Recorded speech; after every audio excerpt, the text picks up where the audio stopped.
Hello friends, welcome to LK academy. मैं आकाश मेहता। आज हम डिस्कस करेंगे current affairs December third week के। Let's start with the first news. Okay, हमारी पहली न्यूज़ है फ्रेंड्स कि अभी रिसेंटली नीति आयोग के द्वारा एस्पिरेशनल ब्लॉक्स प्रोग्राम के अंडर में एक डेल्टा रैंकिंग लॉन्च किया गया है। और क्या है ये delta ranking, aspirational block programme क्या है, उसके बारे में समझते हैं। ओके, सबसे पहले हम बात करें एस्पिरेशनल ब्लॉक्स प्रोग्राम। देखो, अगर आपको पता हो फ्रेंड्स, लगभग 3 साल पहले गवर्नमेंट के द्वारा एस्पिरेशनल डिस्ट्रिक्ट्स प्रोग्राम लॉन्च किया गया था। Aspirational district programme. और इस प्रोग्राम के अंडर में नीति आयोग के द्वारा कुछ डिस्ट्रिक्ट को आइडेंटिफाई किया गया। ये सब ऐसे डिस्ट्रिक्ट थे जो एकदम अंडर प्रिविलेज, मतलब वहाँ पे कोई रहने खाने पीने की बेसिक सुविधा भी उपलब्ध नहीं है, बराबर है। ऐसे मतलब एकदम बैकवर्ड एरिया आप बोल सकते हो, एक एकदम बैकवर्ड डिस्ट्रिक्ट कि जहाँ पे बेसिक नीड भी फुलफिल नहीं हो सकती इंसान की, बराबर ना। तो नीति आयोग के द्वारा पूरे देश के अंदर टोटल 117 एस्पिरेशनल डिस्ट्रिक्ट को आइडेंटिफाई किया गया और टारगेट बनाया गया कि सबसे पहले टारगेट करना है इन डिस्ट्रिक्ट को डेवलप करना, राइट। ओके, अभी एस्पिरेशनल डिस्ट्रिक्ट प्रोग्राम 3 साल पहले लॉन्च किया गया था। वो अच्छी तरीके से डेवलप भी हो रहा है, प्रोग्रेस भी कर रहा है। बहुत सारे एस्पिरेशनल डिस्ट्रिक्ट्स जो पहले एकदम बेकार कंडीशन में थे, वो बहुत सारे डेवलप हो चुके हैं अभी। लेकिन हर एक डिस्ट्रिक्ट में ऐसे कुछ ब्लॉक, डिस्ट्रिक्ट के अंदर क्या होते हैं ब्लॉक्स, हर एक डिस्ट्रिक्ट के अंदर ऐसे कुछ ब्लॉक्स रह गए हैं जो अभी भी वो बैकवर्ड कंडीशन में है, पुअर कंडीशन में है, बराबर ना। तो नीति आयोग के द्वारा ये जो 117 एस्पिरेशनल डिस्ट्रिक्ट्स जो सिलेक्ट किए गए थे 3 साल पहले, वो एस्पिरेशनल डिस्ट्रिक्ट के अंदर ओवरऑल डिस्ट्रिक्ट का प्रोग्रेस हुआ है, लेकिन कुछ ब्लॉक्स अभी भी वही कंडीशन में है। तो ऐसे ब्लॉक्स को आइडेंटिफाई किया गया है और उनको नाम दिया गया है एस्पिरेशनल ब्लॉक। उनको क्या नाम दिया गया है? एस्पिरेशनल ब्लॉक नाम दिया गया है। और ये एस्पिरेशनल ब्लॉक प्रोग्राम जनवरी 2023 के अंदर लॉन्च किया गया था कि जो एस्पिरेशनल डिस्ट्रिक्ट्स है देश की, वहाँ से जो ब्लॉक जो अभी भी डेवलप नहीं हुए उनको अभी सिलेक्ट करके उनको डेवलप करना है ये प्रोग्राम के अंडर में, राइट। तो एस्पिरेशनल ब्लॉक प्रोग्राम जनवरी 2023 के अंदर लॉन्च किया गया है। ओके, अभी जनवरी 2023 में लॉन्च किया गया था, अभी दिसंबर 2023 चल रहा है, मतलब 1 साल इस प्रोग्राम का हो गया। ये प्रोग्राम के अंडर में कौन से राज्य के कौन से ब्लॉक के द्वारा सबसे अच्छा प्रोग्रेस हुआ है, उसको यहाँ पे रैंकिंग प्रोवाइड किया गया है नीति आयोग के द्वारा।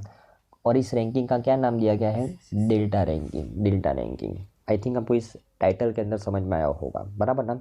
ओके, न्यूज़ के अंदर समझ में आया होगा, राइट। तो अभी वैसे ये एस्पिरेशनल ब्लॉक प्रोग्राम के अंडर में ब्लॉक्स को ओवरऑल कैटेगरी में भी रैंकिंग प्रोवाइड किया गया है और टोटल अलग अलग 6 जोन के अंदर ये ब्लॉक्स को डिवाइड किया गया है।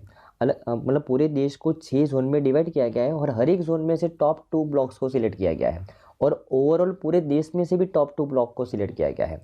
तो अगर मैं ओवरऑल देश की बात करूँ, ओवरऑल कंट्री की बात करूँ, तो पूरी कंट्री में सबसे अच्छा प्रोग्रेस कौन से ब्लॉक का हुआ है?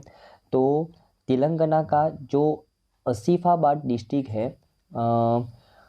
कुमुरम भीम आसिफाबाद डिस्ट्रिक्ट, उसका जो तिरियानी ब्लॉक है ना, उसने सबसे अच्छा प्रोग्रेस किया है अकॉर्डिंग टू दिस रिपोर्ट, बराबर ना। और सेकंड नंबर पे उत्तर प्रदेश का जो कौशाम्बी डिस्ट्रिक्ट है, उसका कौशाम्बी ब्लॉक है, उसने सेकंड नंबर पे सबसे अच्छा प्रोग्रेस किया है। ये ओवरऑल पूरे देश के अंदर टॉप 2 ब्लॉक्स है जिसने इस 1 साल के अंदर ये प्रोग्राम लॉन्च करने के बाद सबसे अच्छा प्रोग्रेस किया है। ओके, चल ओके।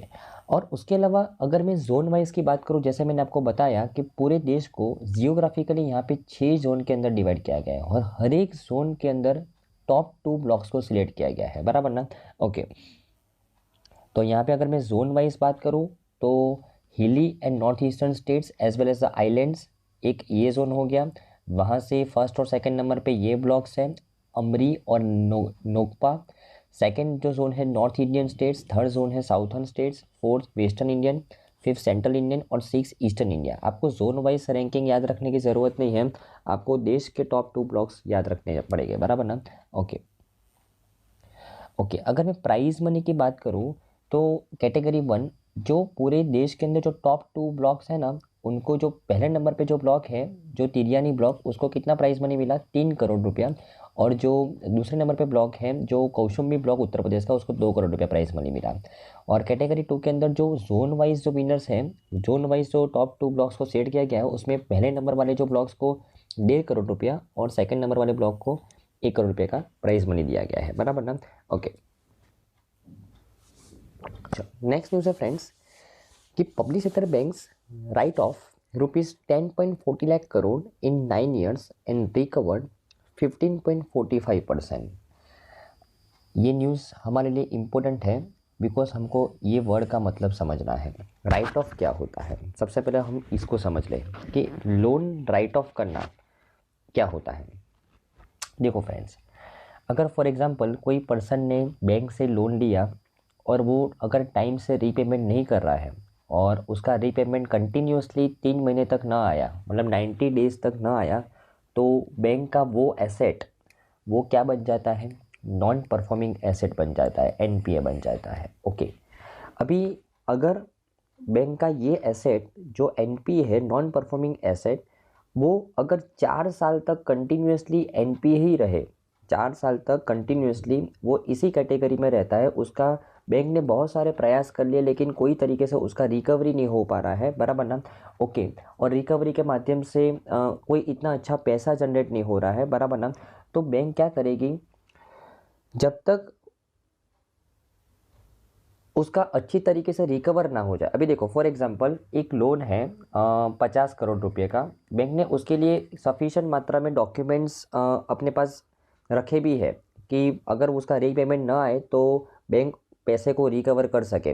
लेकिन फॉर एग्जांपल ये ऐसा एसेट है कि अगर बैंक उसको अपनी तरफ से नीलाम करने के लिए जाए ना, तो 50 करोड़ की जगह पे मात्र 40 करोड़ आ रहा है, 30 करोड़ आ रहा है, 10 करोड़ आ रहा है, बराबर ना, फॉर एग्जाम्पल, राइट। तो बैंक लॉस में थोड़ी ये एसेट बेचेगी, बराबर ना। तो बैंक क्या करेगी, थोड़ा वेट करेगी कि भाई जब उसका अच्छा पैसा आएगा तब जाके एटलीस्ट 50 करोड़ तो आना चाहिए, तब जाके उसको लॉस ना हो। तो अकॉर्डिंग टू द आरबीआई, अगर अगर फॉर एग्जांपल कोई ऐसा एनपीए जो 4 साल तक एनपीए कैटेगरी में ही रहता है, बैंक उसको रिकवर नहीं कर पा रहा है, तो बैंक उसको राइट ऑफ कर सकता है, अपनी बैलेंस शीट में से राइट ऑफ कर सकता है, क्योंकि एक ऐसा एसेट है जो नॉन परफॉर्मिंग एसेट, जो बैंक की लायबिलिटीज़ को बढ़ाता है, समझ में आ रहा है कि नहीं, और बैंक के प्रॉफिट को कम करता है, राइट। क्योंकि बैंक के बैलेंस शीट में जब तक ये रहेगा तब तक बैंक का प्रॉफिट कम दिखेगा। तो आरबीआई ने क्या बोला है कि जब तक एनपीए का 4 साल कंप्लीट हो जाए, जब नॉन परफॉर्मिंग एसेट के 4 साल कंप्लीट हो जाए, तब बैंक अपने बैलेंस शीट में से इस टाइप के लोन को राइट ऑफ कर सकती है। राइट ऑफ करना मतलब बैलेंस शीट में से रिमूव कर सकती है, ताकि बैंक अपना प्रॉफिट को बढ़ा सके, राइट। रिकवर तो करना है, रिकवर की प्रोसेस तो चालू ही रखनी है, लेकिन अभी बैलेंस शीट में से निकाल दिया इसलिए बैंक का प्रॉफिट ज़्यादा दिखेगा, सिंपल, बराबर ना। तो अभी तक लास्ट 9 साल के अंदर पब्लिक सेक्टर बैंक के द्वारा ऐसे 10.42 लाख करोड़ के लोन राइट ऑफ हुए थे, और उसमें से मात्र कितने रिकवर हुए हैं? 15.45% रिकवर हुए हैं। ऐसा कौन बोल रहा है? रिजर्व बैंक ऑफ इंडिया बोल रहा है, राइट। ओके, न्यूज़ समझ में आया फ्रेंड्स? ओके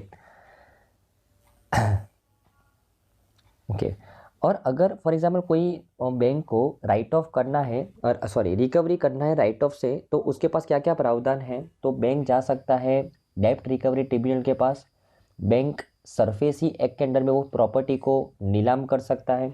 उसके अलावा bank national company law tribunal के पास भी जा सकता है। ये नेशनल कंपनी लॉ ट्रिब्यूनल के अंदर बैंक कौन से प्रावधान के अंडर में जा सकता है? इंसॉल्वेंसी एंड बैंकरप्सी कोड के अंडर में जा सकता है, राइट। और उसी तरीके से अभी रिसेंटली आरबीआई के द्वारा एक फ्रेमवर्क लॉन्च किया गया है, framework for the compromise settlements in the technical right offs. तो ये सब कैटेगरी के अंदर, ये सब प्रावधान के अंडर में बैंक राइट ऑफ के बाद प्रॉपर्टी को, एसेट को रिकवर कर सकता है, बराबर ना। ओके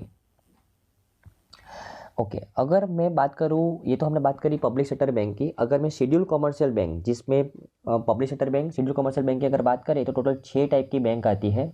कौन सी? Schedule public sector bank, schedule private sector bank, schedule small finance bank, regional rural bank और फॉरेन बैंक, बराबर ना।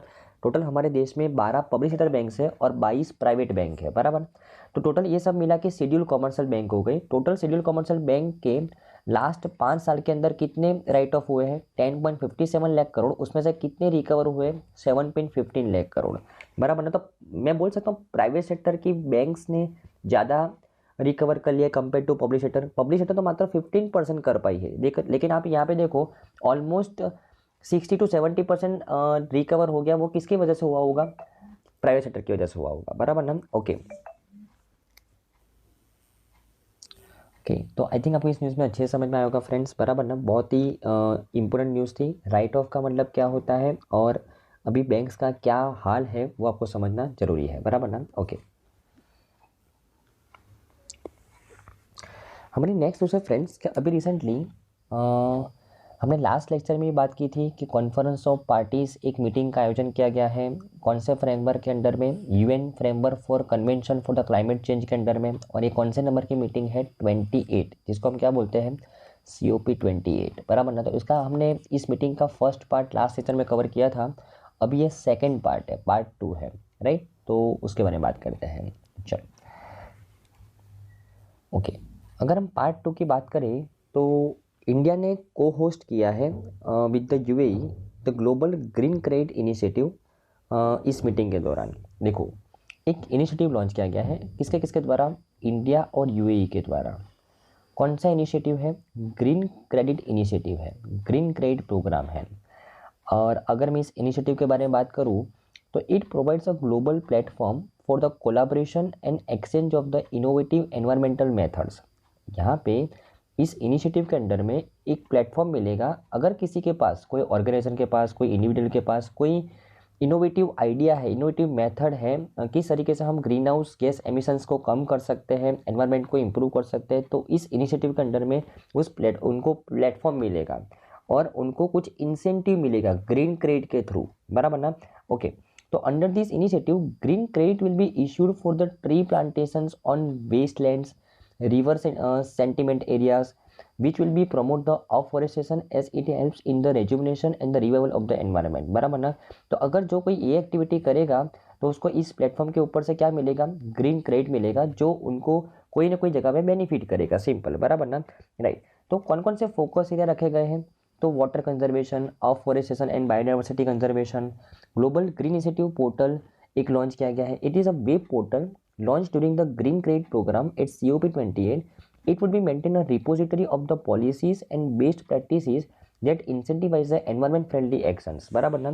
तो इस इनिशिएटिव के अंडर में जो कोई भी एनवायरमेंट फ्रेंडली एक्शंस लेगा उसको इंसेंटिवाइज किया जाएगा। उसके लिए एक पोर्टल भी बनाया गया है जहाँ पे इस सभी एक्टिविटी को ट्रैक किया जाए, बराबर ना। ओके, और mainly focus water conservation, afforestation and biodiversity conservation के ऊपर रखा गया है, बराबर ना। ओके ओके, उसके अलावा COP28 के दौरान PM मोदी के द्वारा लॉन्च किया गया लीड IT 2.0। ये लीड IT की अगर मैं बात करूँ उसका फुल फॉर्म है leadership group for the industry transition. ये लीड IT जो इनिशिएटिव वो इंडिया के द्वारा लॉन्च किया गया था 2019 के अंदर, जहाँ पे 18 कंट्रीज और 20 इंडस्ट्रीज ने पार्टिसिपेट किया था। किसके लिए? मेन ऑब्जेक्टिव क्या था? To achieving the net zero emissions from the industry by 2015। तो lead IT leadership group for the industry transition, यहाँ पे 18 कंट्रीज और 20 इंडस्ट्री से मिलकर एक ग्रुप बनाया था और क्या कमिटमेंट किया था कि हम सब साथ में मिलकर नेट जीरो एमिशन क्रिएट करेंगे बाय द इंडस्ट्री। कब तक? 2050 तक, राइट। ओके, ये इंडिया का इनिशिएटिव था और उसका भी सेकंड वर्जन लॉन्च किया गया है। इस ग्रुप को थोड़ा सा बड़ा बनाने का, थोड़ा सा एक्सपांड करने का यहाँ पे सोचा गया है, बराबर ना। जस्ट ये ध्यान में रखना है। ओके, उसके अलावा इस मीटिंग के अंदर इंडिया के द्वारा प्रपोज किया गया कि भाई यूएन क्लाइमेट कॉन्फ्रेंस जो अभी 28 नंबर की जो अभी हो रही है, ऐसी 33rd एडिशन अगर 2028 में होगा तो वो कौन होस्ट करना चाहता है? इंडिया होस्ट करना चाहता है। इंडिया ने अभी तक COP कॉन्फ्रेंस ऑफ पार्टीज़ की मीटिंग एक ही बार होस्ट की है, कब? COP8 2002 के अंदर, बराबर ना। और अभी इंडिया COP 33वीं नंबर के COP इंडिया होस्ट करना चाहता है 2028 के अंदर।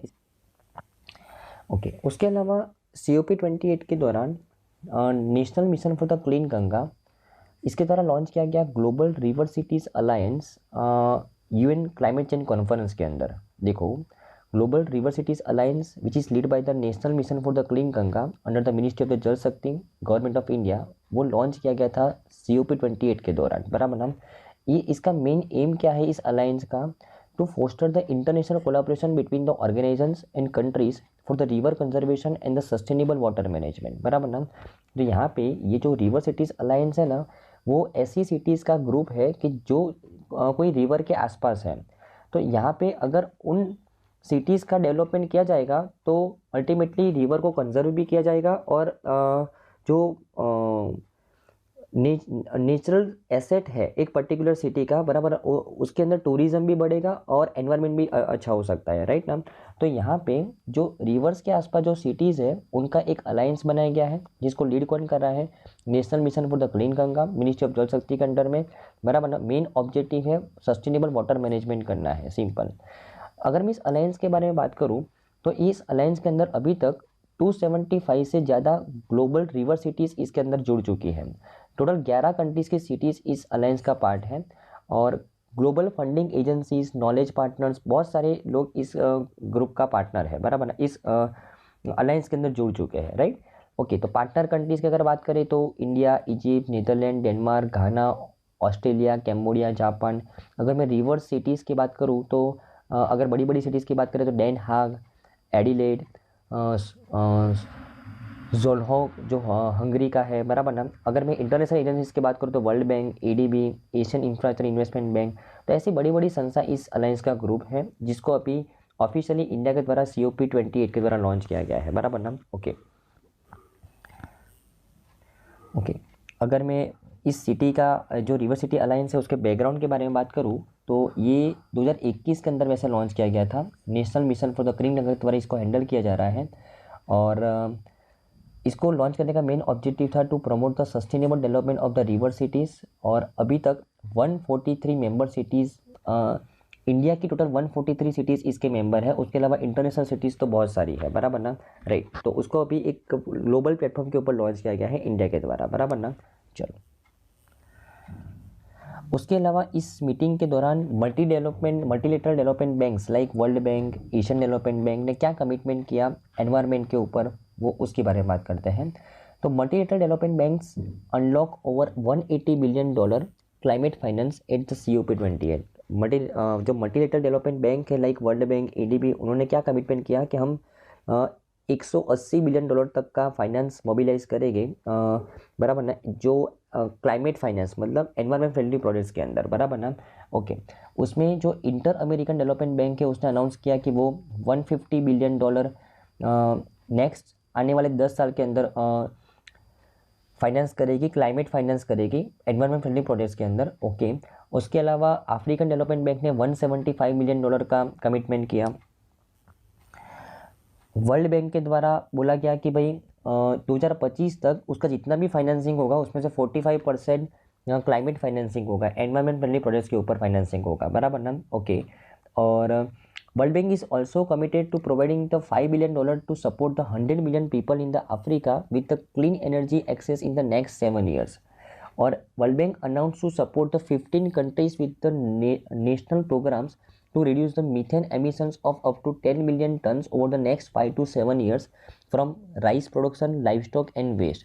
जो 15 कंट्रीज ये 3 एक्टिविटी के माध्यम से जो मीथेन एमिशन हो रहा है, जो इसको रिड्यूस करना चाहती है, उसको फंडिंग कौन प्रोवाइड करेगा?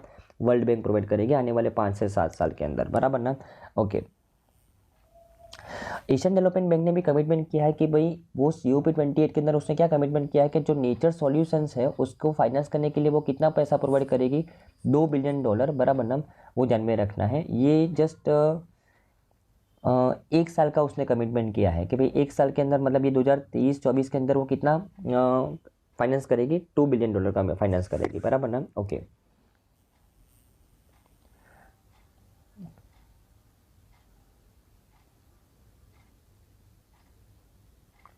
ओके, उसके अलावा एक ग्रुप बनाया गया है कि एक एग्रीमेंट हुआ है कि भाई सभी ने साथ में मिलकर क्या कमिटमेंट किया है कि हम रिन्यूएबल एनर्जी को ट्रिपल करेंगे, कब तक? 2030 तक। और इस ग्रुप के अंदर कितने कंट्रीज ज्वाइंट हुए हैं? 110 कंट्रीज, बराबर ना। ओके, और इस ग्रुप को लीड किसने किया है? यूरोपियन यूनियन, यूएसए और UAE were the main countries which lend unwavering support to the pledge, बराबर। तो ये जो प्लेज लिया गया है कि हम 2030 तक रिन्यूएबल एनर्जी को ट्रिपल कर देंगे, वो मेनली यूरोपियन यूनियन, यूएसए और यूएई के द्वारा लिया गया है। और इंडिया ने इस ग्रुप के अंदर एंट्री मारने से इनकार कर दिया है, बराबर ना, ध्यान में रखना है। ओके, इंडिया ने ये प्लेज नहीं लिया है। ओके, और अगर मैं कुछ COP की एडिशनल इन्फॉर्मेशन की बात करूँ तो जो COP 29 है 2024 में जो होने वाला है वो अजरबैजान के अंदर होने वाला है, और COP 30 कहाँ पे होने वाला है? ब्राज़ील के अंदर होने वाला है, बराबर ना। और अगर मैं Indian renewable energy development agency की बात करूँ तो उसका चेयरमैन है प्रदीप कुमार दास। 1987 के अंदर उसका एस्टेब्लिशमेंट हुआ और न्यू दिल्ली के अंदर उसका हेडक्वार्टर है। और ADB की बात करें, हेडक्वार्टर मनीला फिलीपाइंस, प्रेसिडेंट है मसासुको आसाकावा, और मेंबर कंट्रीज कितनी है? 68 है, बराबर ना। ओके ओके, तो आई थिंक आपको इस न्यूज़ में अच्छे समझ में आया होगा फ्रेंड्स, बराबर।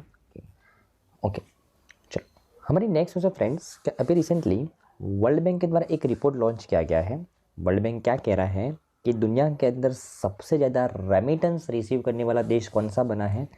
इंडिया बना है 2023 के अंदर।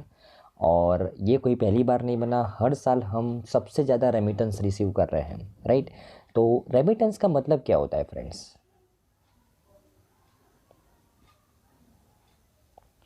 सबसे पहले उसके बारे में समझते हैं। ओके, तो रेमिटेंस का मतलब फॉर एग्जांपल कोई इंडियन सिटीज़न अपना ग्रेजुएशन करके, फॉर एग्जांपल बाहर भी ग्रेजुएशन कर सकता है, और भारत में ग्रेजुएशन करके फॉर एग्जांपल वो बाहर इनकम कोई जनरेट कर रहा है दूसरे देश के अंदर, और उस इनकम में से जो भी पार्ट वो भारत में या तो फिर अपनी फैमिली को दे रहा है या तो फिर कोई जगह पे डोनेट कर रहा है, तो इसको बोलते हैं रेमिटेंस, बराबर ना। तो दुनिया के अंदर सबसे ज़्यादा रेमिटेंस रिसीव करने वाला देश कौन सा है? इंडिया है, according to the world bank. और 2023 में इंडिया ने कितना रेमिटेंस रिसीव किया है? $125 बिलियन, बराबर ना। $125 बिलियन 2023 में इंडिया के द्वारा रिसीव किया गया है, राइट। और सेकंड नंबर पे है मैक्सिको $67 बिलियन के साथ सेकंड नंबर पे है, और थर्ड नंबर पे है चाइना $50 बिलियन, बराबर। ओके, तो अगर हम टॉप 5 कंट्रीज़ की बात करें तो फोर्थ नंबर पे है फिलीपाइंस, $40 बिलियन का रेमिटेंस रिसीव किया 2023 के अंदर। फिफ्थ नंबर पे है इजिप्ट, $24 बिलियन का रेमिटेंस रिसीव किया गया है उसके द्वारा, बराबर। ओके, अगर मैं इंडिया की पोजीशन के बारे में बात करूं तो the key drivers of remittance growth in India are the tight labour market in the USA and high employment growth in the Europe, बराबर ना। तो ये दो वजह से इंडिया का रेमिटेंस ग्रोथ बहुत हुआ है। क्यों? क्योंकि इंडिया के लोग USA में जाके USA के लेबर मार्केट के अंदर आप देखोगे ना friends, more than 30% labour market वहाँ पे इंडिया का है। और अगर हम बात करें यूरोप के अंदर भी इंडिया के बहुत सारे स्किल्ड ग्रेजुएट वहाँ पे काम कर रहे हैं। तो ये दो डेवलप्ड नेशंस के अंदर इंडिया के बहुत सारे स्किल्ड ग्रेजुएट्स वहाँ पे काम कर रहे हैं, और वो वहाँ से मैक्सिमम रेमिटेंस भारत के अंदर भेज रहे हैं, राइट ना। ओके, और जो इंडिया का ये ग्रोथ है वो साउथ एशियन रीजन का जो रेमिटेंस ग्रोथ है उसको ड्राइव करने में बहुत इंपॉर्टेंट रोल प्ले कर रहा है। आप देख सकते हो साउथ एशियन रीजन का टोटल रेमिटेंस कितना हुआ है? $189 बिलियन, उसमें से $125 बिलियन तो मात्र इंडिया का है, राइट। तो इंडिया का जो रेमिटेंस ग्रोथ है वो टोटल साउथ एशियन रीजन का रेमिटेंस ग्रोथ को डेवलप करने में बहुत इंपॉर्टेंट रोल प्ले कर रहा है, राइट। ओके ओके, अगर मैं इस रिपोर्ट के बारे में बात करूं तो वर्ल्ड बैंक ये रिपोर्ट को बहुत सालों से, ये 39th एडिशन है, और वर्ल्ड बैंक के अनुसार the report reveal that there is a continuous but slower growth rate in remittance flows to the low and middle income countries in 2023। अगर हम कंपेयर करें 2021 और 2022 से, तो 2021-22 के अंदर ऑन एन एवरेज 9% ग्रोथ हो रहा था, और अभी 3.8% ग्रोथ हुआ है लास्ट 2 ईयर्स के कंपैरिजन में, बराबर ना। तो ग्रोथ कम हुआ है लेकिन ग्रोथ तो हो रहा है, सिंपल, बराबर। टोटल सभी देशों का मिला के ग्लोबल लेवल पे टोटल रेमिटेंस कितना हो 2023 के अंदर? $669 बिलियन, ध्यान में रखना है। और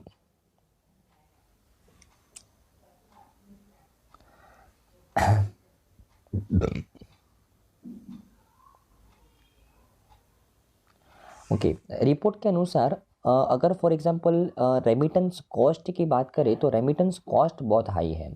एवरेज है 6.2% to send $200 as of the second quarter. अगर जुलाई टू सितंबर क्वार्टर तक की बात करें तो अगर आपको $200 सेंड करना है ना तो उसमें 6.2% आपको कॉस्ट लगता है, भेजने का खर्चा, बराबर ना, एक देश में से दूसरे देश में पैसा ट्रांसफ़र करने का खर्चा, राइट। ओके, तो और सबसे ज़्यादा जो खर्चा अगर आप बैंकिंग चैनल के माध्यम से रेमिटेंस रिसीव करते हो या तो रेमिटेंस भेजते हो, सबसे ज़्यादा खर्चा वहाँ पे होता है, 12% ऑफ द कॉस्ट। मतलब अगर आप $100 भेज रहे हो, $100 भेज रहे हो तो उसमें से 12% तो खर्चा है उसको भेजने का, अगर आप बैंकिंग चैनल के माध्यम से करोगे तो, राइट ना। ओके, तो ये जो रिपोर्ट जिसके द्वारा तैयार किया गया वर्ल्ड बैंक, अगर हम उसके आर्म्स के बारे में बात करें, टोटल उसके 5 आर्म्स हैं। International bank for the reconstruction and development, दुनिया के अंदर जितने भी इंफ्रास्ट्रक्चर डेवलपमेंट के काम है जहाँ पे वर्ल्ड बैंक सपोर्ट करती है, तो वर्ल्ड बैंक की कौन सी संस्था के द्वारा वहाँ पे लोन दिया जाता है? International bank for the reconstruction and development के द्वारा। ओके, सेकेंड है इंटरनेशनल डेवलपमेंट एसोसिएशन। ये जो संस्था है वो कोई लीस्ट डेवलप कंट्रीज है उसको ग्रांट देने के लिए वर्ल्ड बैंक का ये आर्म बहुत इंपॉर्टेंट रोल प्ले करता है। और थर्ड है इंटरनेशनल फाइनेंस कॉरपोरेशन। कोई कंपनी को अगर लोन देना है तो वर्ल्ड बैंक और कोई कंपनी के साथ जब लोन एग्रीमेंट साइन होता है तो वर्ल्ड बैंक की कौन सी संस्था के द्वारा ये एग्रीमेंट होता है? इंटरनेशनल फाइनेंस कॉरपोरेशन के द्वारा। और मल्टीलेटरल गारंटी एजेंसी मीगा, तो यहाँ पे आपने बहुत बार सुना होगा कि वर्ल्ड बैंक ने गारंटी दी एक देश को दूसरे देश के साथ कि भाई फॉर एग्जांपल दो देश है यूएस और फॉर एग्जांपल चलो इंडिया की बात कर लें। अभी यूएस डेवलप नेशन है, इंडिया डेवलपिंग कंट्री है। अभी फॉर एग्जांपल यूएस ने इंडिया को कोई लोन प्रोवाइड किया, बराबर ना।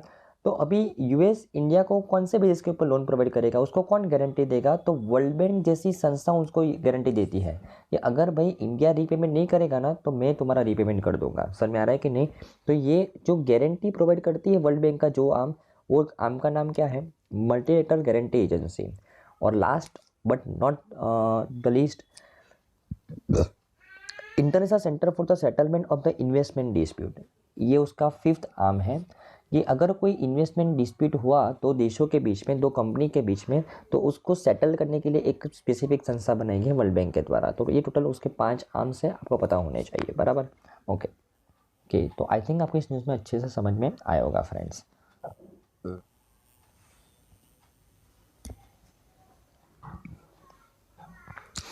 हमारी नेक्स्ट न्यूज़ है फ्रेंड्स कि अभी रिसेंटली जो हमारे ministry of road transport and highway जो नितिन गडकरी है उनके द्वारा एक प्लेटफॉर्म लॉन्च किया गया है DGLV।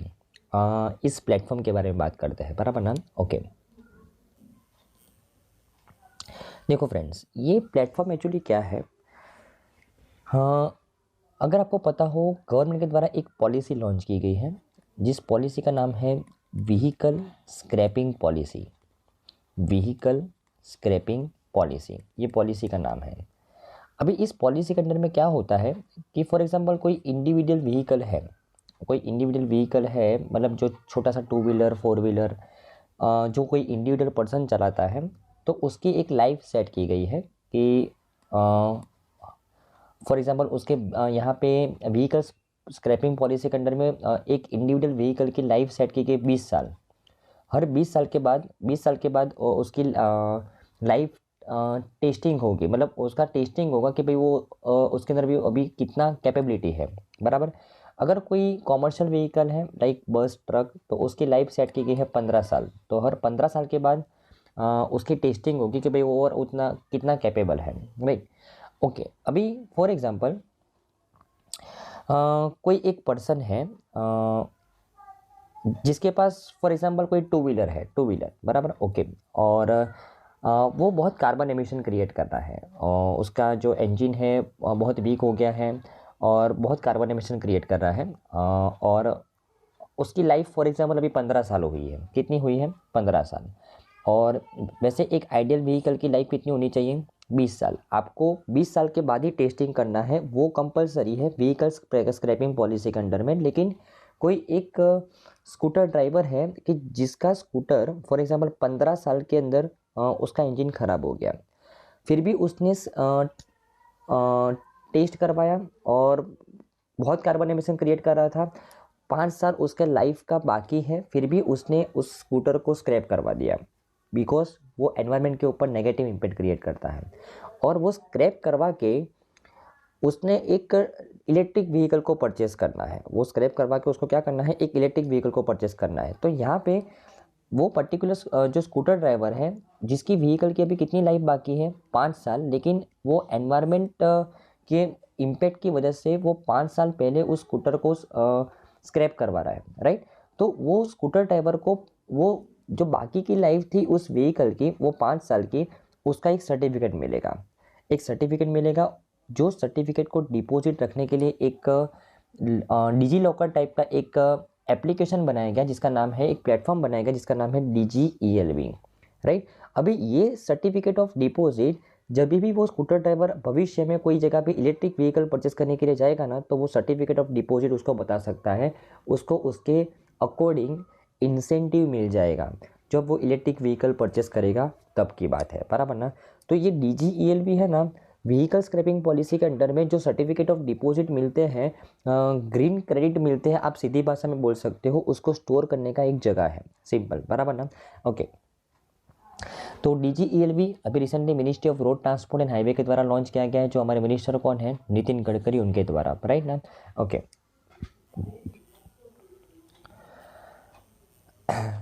तो ये जो DGELV है वो एक MMCM नाम की एक कंपनी है, इसके द्वारा डेवलप किया गया है, ministry of road transport and highway के द्वारा उसके साथ पार्टनरशिप की गई थी। और ये जो सर्टिफिकेट ऑफ डिपॉजिट है वो कब इश्यू होता है कि when a user submits a vehicle for scrapping at a registered vehicle scrapping facility. जब कोई यूज़र अपने व्हीकल को स्क्रैप करने के लिए दे रजिस्टर्ड व्हीकल स्क्रैपिंग फैसिलिटी के अंडर में, बराबर ना। फॉर एग्जांपल गवर्नमेंट के अंडर में वो व्हीकल स्क्रैपिंग फैसिलिटी रजिस्टर्ड होना चाहिए, वहीं पे आपको ये अपने स्कूटर को देना है स्क्रैपिंग करने के लिए, तब आपको ये सर्टिफिकेट ऑफ डिपॉजिट मिलता है।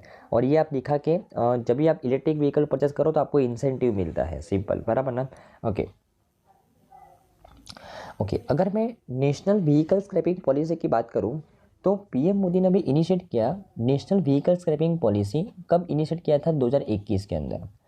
क्यों, to eliminate the unfit unpolluting vehicles fostering a circular economy. Circular economy को बढ़ावा देने के लिए PM मोदी जी के द्वारा national vehicle scrapping policy launch किया गया था 2021 के अंदर, जो इफेक्ट में कब से आई, 1 अप्रैल 2022 से आई, राइट।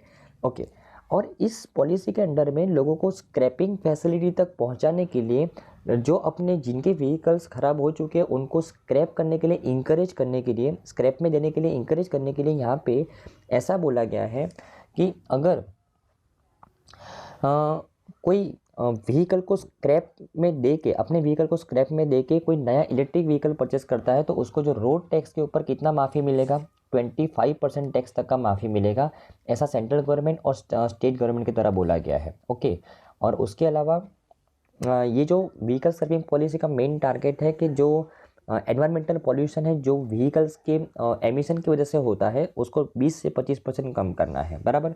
और जैसे मैंने आपको बोला कि 2021-22 के बजट के अंदर बोला गया था कि हर एक व्हीकल को फिटनेस टेस्ट देना पड़ेगा।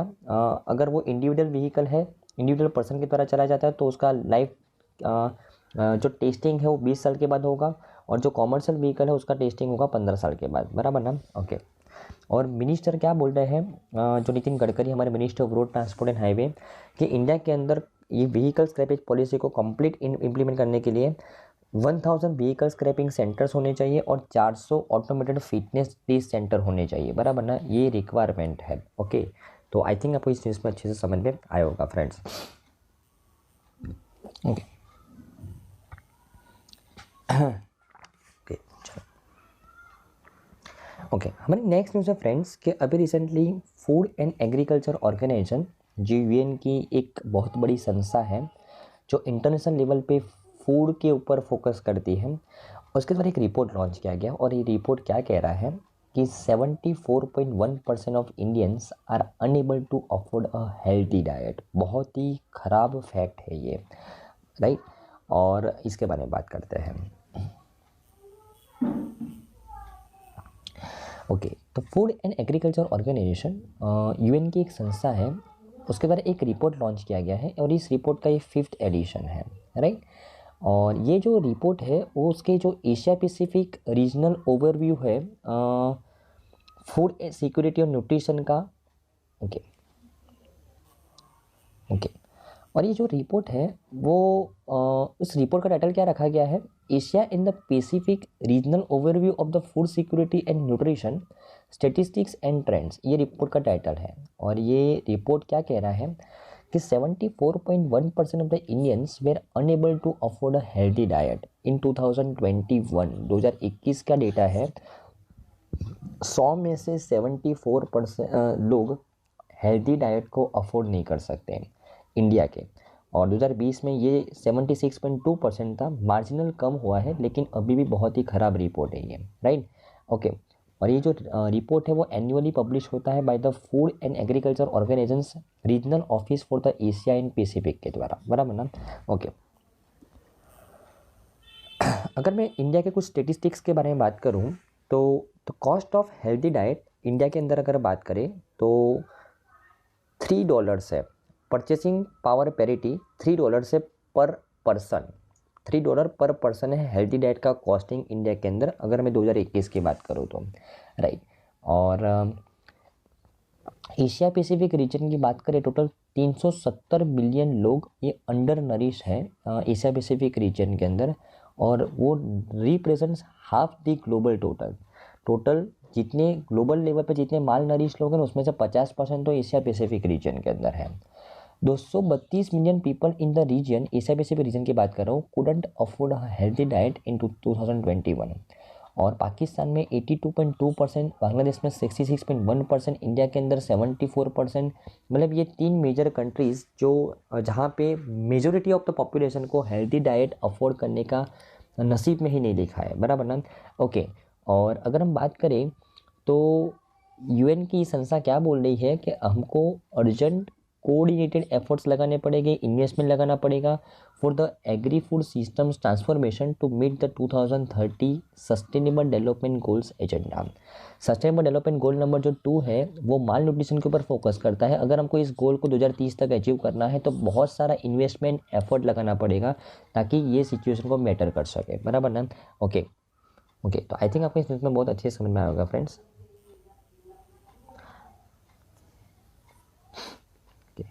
तो आई थिंक आज के सभी न्यूज़ के अंदर आपको अच्छे समझ में आएगा friends. Thank you friends, bye.